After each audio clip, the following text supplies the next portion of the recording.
Imagine waking up one day to a silent, chilling realization. You are invisible. Not in the literal, physical sense. People see you, they hear you, they interact with you, but something essential is missing. Your presence fails to land. Your essence fails to resonate. You speak, but your words don't echo in another's soul. You offer kindness, intelligence, loyalty, and you are met with a polite, passionless void. You are, for all intents and purposes, a ghost in the machine of human connection, screaming into a vacuum that gives no answer. This is not a nightmare of science fiction. It is the quiet, private hell of a man whose efforts at connection consistently, mysteriously fail. It is the agony of doing everything you were told was right, only to discover the rule book was written in a language you don't understand. What if the very energy you pour into your pursuit, the attention, the affirmation, the relentless focus on proving your worth, is the very force that sterilizes it? It feels counterintuitive, a violation of basic logic. We are taught that effort yields reward. If you want something, you work for it. Yet, in the delicate ecology of human desire, there exists a cruel and baffling paradox. The more you need, the less you attract. The more desperately you grasp, the more life drains from the object of your desire. Your earnest efforts become a self-defeating prophecy, pushing her away not because of a flaw in your character, but because of a fundamental, unseen error in your psychological approach. You are trying to fill a cup that has no bottom, and in the process you are emptying yourself. Ask yourself, when you interact with her, where is your focus truly anchored? Is it on the living, breathing, complex woman in front of you, with her own unique history, fears, and desires? Or is it on the reflection she provides, the validation she can offer, the emptiness she might fill? Be brutally honest. The hunger for external validation is a scent that cannot be masked. It signals not strength, not desirability, but a void. And nothing repels genuine attraction more effectively than the scent of neediness, the silent, screaming plea for another person to complete you, to absolve you of the sacred and terrifying responsibility of building your own self. This is the first, disorienting layer of the maze. But the true question, the one that leads into the deepest shadows, is this: are you truly seeking her, or are you seeking the idea of her? Are you drawn to the woman herself, or to the feelings she evokes within you, the sense of purpose, the surge of aliveness, the echo of a wholeness you feel you lack? You look at her and see a person, but your unconscious mind may be seeing a screen upon which it is projecting a drama written long before you ever met, starring an ancient internal character you don't even know exists. This is where the comfortable world of dating advice, the tactics, the routines, the what to text next, crumbles into dust. We are no longer on the surface of behavior. We are descending into the underworld of the human psyche, into the realm of primordial images and inherited instincts. We are entering the domain of Carl Jung, who understood that the roots of attraction are not planted in the shallow soil of conscious action, but in the deep, dark, fertile ground of the collective unconscious. So, the great question hanging in the air, more unsettling than any simple, "Why doesn't she like me?" is this: what if the woman standing before you is not the real problem? What if the real problem, the hidden force shaping your entire reality of connection and rejection, is an unseen, internal phantom? And what if, in your desperate quest to win her attention, you have been feeding this very phantom, making it stronger, more dominant, and more repellent, all while believing you were pursuing love? The answer does not lie in learning new tricks. It lies in uncovering a profound and terrifying secret about your own mind. The journey to magnetic attraction begins not with her yes, but with your own courageous no to the invisible forces that have been puppeteering your desires. This is the threshold. Do you dare to look behind the curtain? So, What is this invisible force that sterilizes your efforts and leaves you feeling like a ghost? It is not a flaw in your character, nor is it a simple mistake in technique. The problem is far more profound, rooted in the very architecture of the human psyche. The great Swiss psychiatrist Carl Jung provided the map to this hidden territory, and the central landmark is a powerful, often unconscious, psychological phenomenon: projection. You believe you are seeing her, the living, breathing woman with her own unique light and shadow, but more often than not, you are not seeing her at all. You are seeing a screen, and upon it you are projecting a deeply internal archetypal image. You are falling in love not with a person, but with a phantom of your own soul. This is the seductive, soul-crushing trap of projection. It feels like the most real experience you have ever had. A sense of destiny, of profound recognition, as if you have known her forever. But Jung would caution that this overwhelming feeling is often the primary symptom of a psychic operation, not a spiritual connection. You are not connecting with her. You are, in a terrifying sense, encountering a lost part of yourself, externalized. The intensity you feel is the intensity of your own unconscious, suddenly made flesh and blood before you. And in that moment, the actual woman in all her beautiful, flawed, and individual humanity ceases to exist for you. She is erased, replaced by a symbol. This projected image has a name in the male psyche, the anima, Jung's term for the inner feminine. The anima is not a mere concept. It is a living archetype, a powerful force residing in the collective unconscious of every man. She is the repository of his emotional life, his capacity for connection, intuition, and soulfulness. She is formed from his earliest experiences with the feminine, his mother, his sisters, his cultural environment, and is nourished by the myths, stories, and ideals he absorbs throughout his life. When a man has not consciously engaged with this inner figure, when he remains unaware of her existence and her power, she does not simply vanish. She becomes autonomous, a ghost in his machine, and she is perpetually projected onto the external world. Every woman who even vaguely resembles this internal blueprint becomes a potential vessel for this projection, triggering an intense, irrational, and ultimately dehumanizing attraction. You look at her and feel a surge of meaning, a sense that she holds the key to your completion. But the key was never in her hand. It was always within you. You are seeking in the outer world what you have lost in your inner world.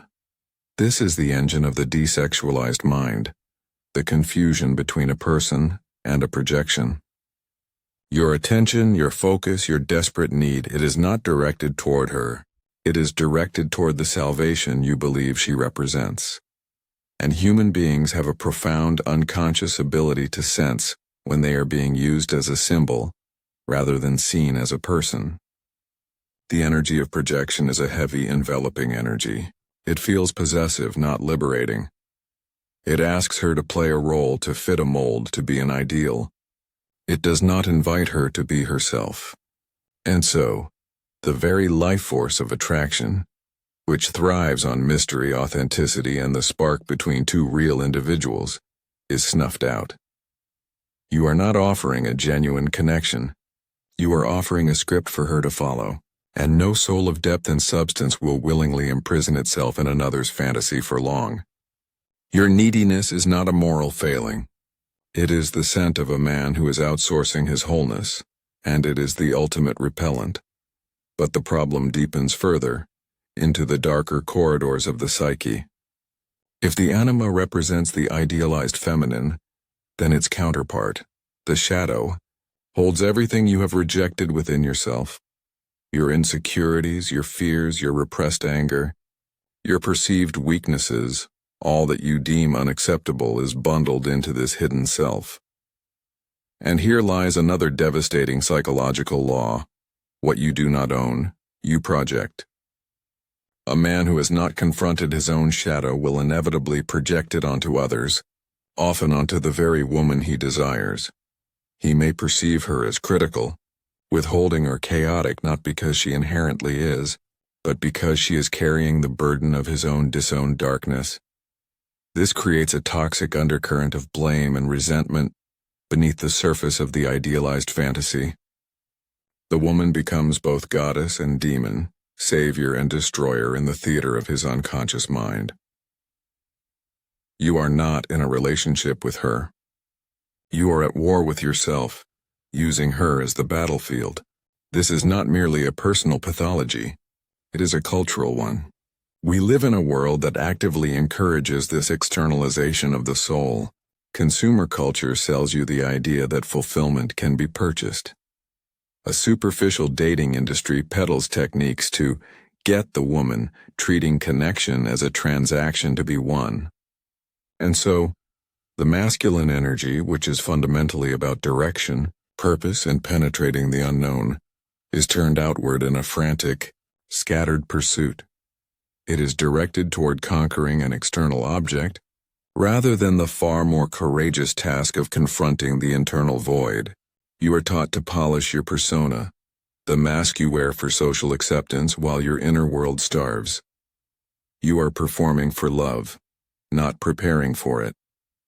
And a performance, no matter how skillful, can only ever elicit applause, not communion. The authentic feminine is not drawn to a mask. It is drawn to the raw, unvarnished truth of a man who has faced his own depths and returned with a self-possession that cannot be shaken by her presence or her absence. The hidden problem, then, is a catastrophic case of mistaken identity. You have been searching for your soul in another person's eyes, when it was waiting for you in the shadows of your own psyche all along. The magnetic attraction you seek cannot be manufactured through effort, because it is a natural byproduct of a much different process. The arduous, sacred, and non-negotiable journey toward inner wholeness. The moment you begin to withdraw your projections, to reclaim these disowned parts of yourself, is the moment the entire game changes. But what is the true cost of remaining asleep? What are the unseen consequences of a life lived in this psychic fantasy? The true cost of this unconscious drama is not merely a series of failed relationships or lonely nights. The consequence is a pervasive, systemic desexualization of reality itself. A quiet, soul-crushing erosion of the life force that should animate your interactions with the world and with women. You are not just failing to connect. You are actively participating in the creation of a sterile psychological landscape, a world where the vibrant, unpredictable, and deeply magnetic charge of authentic encounter is replaced by the safe, predictable hum of transactional politeness or silent resentment. You have, in a very real sense, become an agent of the very void you fear. This manifests not as a single catastrophic event, but as a slow, psychic suffocation. Consider the energy you bring into a room. When your attention is tainted by unconscious projection and a hunger for validation, it does not feel like admiration to the recipient. It feels like a subtle pressure, an invisible weight. She becomes aware on an instinctual level that she is being asked to perform a function. She is not being seen as a person, but as a solution to your existential problem. The poetess Jenny Gomes, reflecting on the feminine psyche, alluded to this burden, the struggle to be recreated in one's own image, rather than being forced to fit another's fantasy. Your unintegrated anima, your unconscious need becomes a cage you build around her, and the most common response is not to step inside, but to retreat. The conversation may continue, the smiles may be exchanged, but the gate to any real connection is silently, firmly closed. You are not rejected for who you are. You are avoided for the psychic burden you unconsciously carry. This dynamic then extends beyond romance, poisoning the well of ordinary daily life. The world itself becomes desexualized, not in the narrow sense of sexuality, but in the Jungian sense of Eros, the fundamental principle of relatedness, creativity, and psychic energy. Jung himself noted that when sexuality is divorced from this broader context of love and connection, It becomes brutish, a mere transaction. When you walk through your life seeing women not as full, complex human beings but as potential vessels for your projection or validators of your worth, you sever your own connection to the Eros principle. The world flattens. The vibrant, living otherness of people and experiences is reduced to a monologue about your own lacks and needs. You are not in a relationship with the world. You are using it, and a used world eventually becomes a dead world to your senses. This internal starvation creates a vicious, self-perpetuating cycle. The more you project your anima outward, the more impoverished your inner world becomes. You are constantly exporting your most valuable psychic material, leaving your own soul barren. A man with a rich inner life, one who is engaged with his own creativity, his own emotions, his own feminine capacities for receptivity and intuition, carries a palpable substance. He does not need to extract life from others. He generates it from within. His presence is a gift, not a demand. In contrast, the man who has not done this work is psychologically hollow. His interactions are characterized by a subtle draining energy, a one-way flow. He may be pleasant, he may be successful, but he lacks gravitational pull. He is a black hole, absorbing light but emitting none of his own. This inner emptiness then fuels ever more desperate projections, creating a feedback loop of alienation that feels inescapable. On a societal scale, this individual desperation aggregates into a cultural pathology. We have created a world that is simultaneously hypersexualized and profoundly desexualized. Our culture screams with a crude, literalistic caricature of sexuality, a sexuality stripped of its symbolic depth, its connection to the sacred and its role in the mysterium conjunctionis, the alchemical union of opposites. This is not the deep archetypal sexuality Jung wrote of, which he saw as a daemon revealing the world of the gods. This is a commodity, and in reaction to this hollow spectacle, many men and women retreat into a defensive, cerebral distance. They become trapped in what Jung identified as an over-reliance on the thinking function, using logic and analysis as a fortress against the messy, unpredictable, and deeply threatening world of genuine Eros. They believe they are being rational, or guarding their hearts, but they are actually amputating a vital part of their own humanity, living in what Jungian analyst Stephen Farah described as a state of quiet desperation, clinging to a purpose that has long since faded. The most devastating consequence of all is that this system is perfectly designed to make you blame yourself for the wrong reasons. You feel the loneliness, you see the closed gates, and you conclude, I am not enough. But the problem is not that you are not enough. The problem is that you are not you. You are a ghost haunted by a phantom, chasing a mirage that can only vanish upon approach. You are trying to solve an internal problem with an external solution, and the universe consistently, mercilessly refuses to cooperate with this fundamental error. The rebellion, then, cannot be a better strategy for chasing. It must be a radical about-face, a turn away from the projection and toward the source. But what would such a rebellion even look like? How do you begin to reclaim a self you have spent a lifetime giving away? The path to liberation from the desexualized mind is not a path of acquiring something new. It is a path of reclamation. It is a rebellion against the external search, a radical about-face from chasing projections in the outer world to confronting the source within. This is not a gentle adjustment. It is an insurrection of the soul, a declaration that you will no longer be a puppet for the phantoms in your own unconscious. The rebellion begins with a single terrifying and necessary act, withdrawing your projections. This is the core of the Jungian revolution. You must consciously, deliberately, take back the golden halo you have placed upon her. You must see that the goddess you worship and the demon you fear are both interior figures masquerading as an external person. Every time you feel that surge of overwhelming attraction, that sense of fate and destiny, You must train yourself to ask the most humbling and powerful question: where is this in me? The feeling is not a lie, but its target is.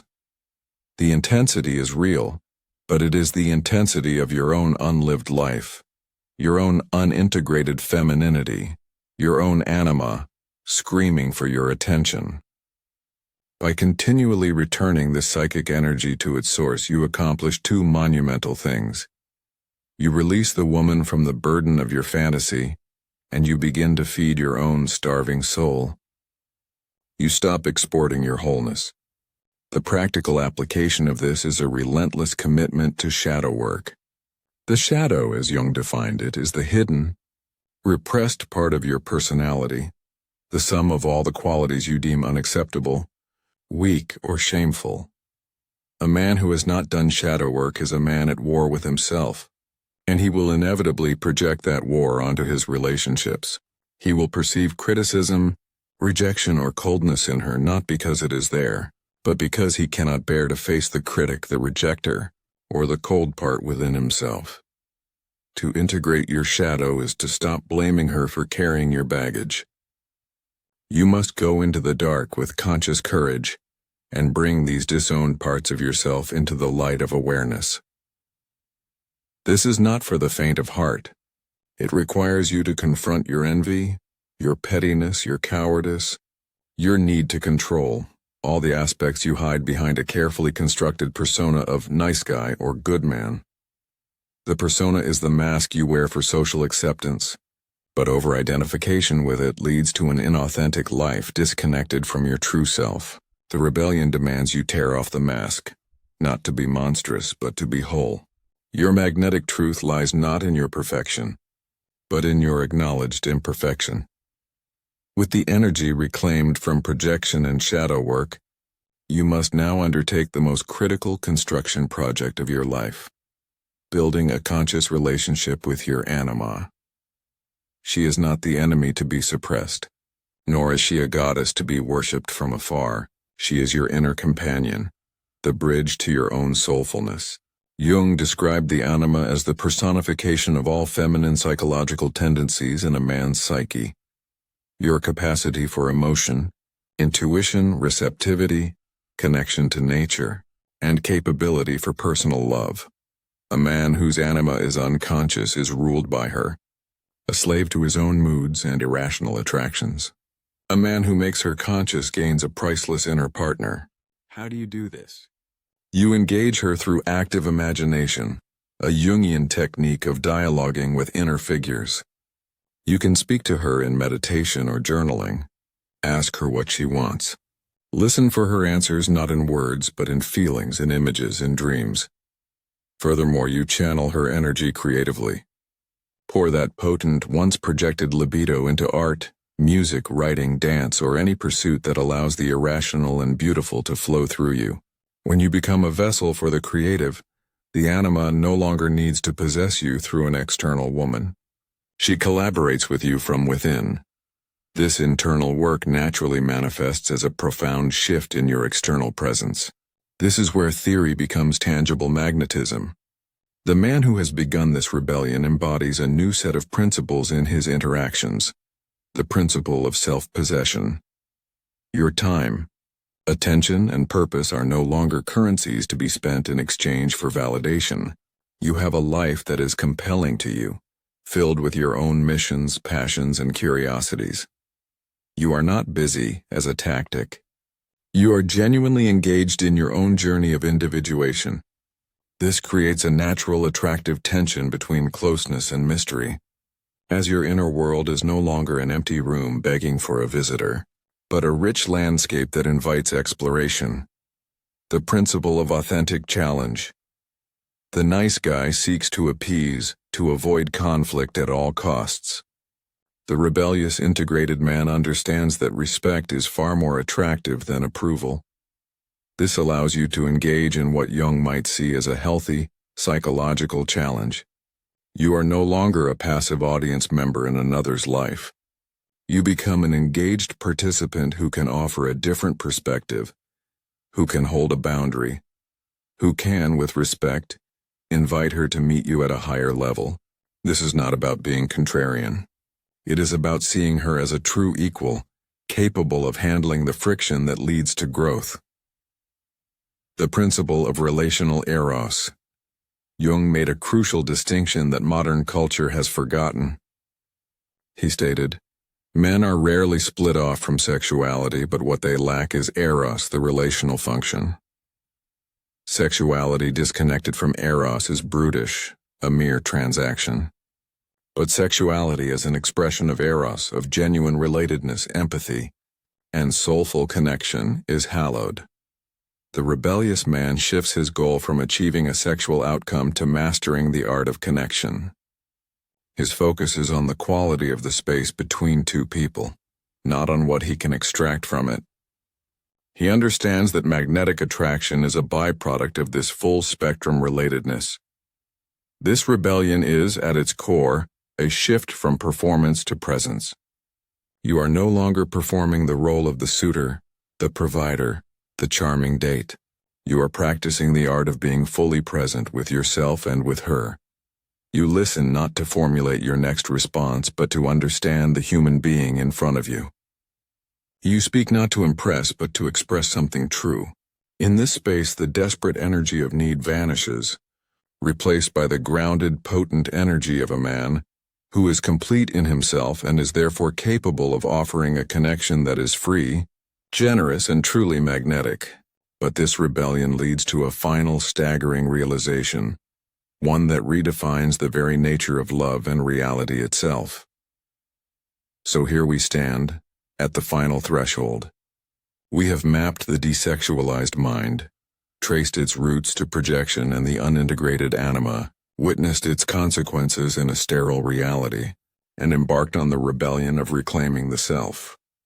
But all of this leads to a single, staggering conclusion, a truth so fundamental it reconfigures everything you thought you knew about love, desire, and the nature of reality itself. The ultimate realization is this: the most magnetic, deeply sexual, and spiritually potent force a human being can emit is not the energy of pursuit, but the energy of wholeness. You do not find a soulmate by searching the external world. You become a sovereign soul, capable of a sacred encounter, by courageously engaging with your own inner world. This is the final, beautiful inversion of the paradigm. For your entire life, you may have believed that the goal was to find the right person to complete you. Jung's psychology reveals the terrifying, liberating truth. The goal is to become whole within yourself, so that you may meet another whole person, not from a place of lack, but from a place of profound abundance. The completion you sought in another was always the call of your own unlived life, the siren song of your own undiscovered self. The magnetic attraction you craved to inspire was never a technique to be learned, but a natural emanation of a psyche that has ceased its civil war and has begun to honor its full spectrum. This is what Jung meant by the self, the archetypal center and circumference of your entire being, the point where the human and the divine, the masculine and the feminine, the light and the shadow, converge into a unique, irreplicable individual. From this vantage point, your entire history of struggle and heartbreak is retroactively illuminated. Every rejection that felt like a verdict on your worth was, in fact, a brutal but necessary mercy. It was the universe refusing to cooperate with a lie, protecting both you and her from a connection built on fantasy. The pain you endured was not a sign that you were failing at the game. It was a sign that the game itself was an illusion. The emptiness you felt was not proof of your unlovability, but proof that you were living outside your own center, exporting your sacred energy into phantoms. In hindsight, it all makes a terrible, perfect sense. The path was never about her choosing you. The path was about you choosing yourself, so thoroughly and so authentically, that your very presence becomes a question to which the right person is irresistibly drawn to discover the answer. This final truth also redefines the nature of Eros itself. We began with a world desexualized by projection and need. We end by understanding that true Eros, what Jung called the relational function so often lacking in men, is the very energy of life and connection. When you are whole, your sexuality is no longer a detached, brutish impulse. It becomes a holy expression of that life force, a dialogue between two sovereign realms. It is sexuality as an expression of love, not love as a justification for sexuality. In this sacred space, a woman is no longer a symbol, a function, or a means to an end. She is a universe, and you are finally capable of appreciating her as such. Not because you need to, but because your own inner exploration has taught you the awe of encountering profound depth. You relate to her not with the hunger of a ghost, but with the grounded presence of a king in his own domain. This is the final paradigm shift. The goal of life is not to find love, but to become a vessel capable of containing it. Love becomes not something you get, but something you are and therefore naturally give. The individuated man does not attract because he seeks attraction. He attracts because he is so fully, compellingly, and unapologetically alive in his own purpose and being that his presence becomes a gift to those around him. His energy is not draining. It is generative. He does not complete others. He inspires them to complete themselves. So let this be the new standard, the silent prayer you carry forward. Not how can I make her want me, but how can I become so fully myself that I am a source of life? Not what can I get from this connection, but what depth of connection can my own depth inspire? The journey of individuation is lifelong, a continual unfolding. But the moment you make this inner turn, the entire universe shifts its axis. The phantom vanishes, and the world becomes real again, charged with the Eros you once sought in another, now flowing from your own core. You stand at the end of the maze only to discover you were never in one. You were in a vast open field under a sky of limitless possibility. The gate was never locked. You were simply looking for the key in another's pocket when it was always and forever in your own hand. Now go and live from this truth. The most authentic connection, the only one that matters, awaits the man brave enough to first forge it within.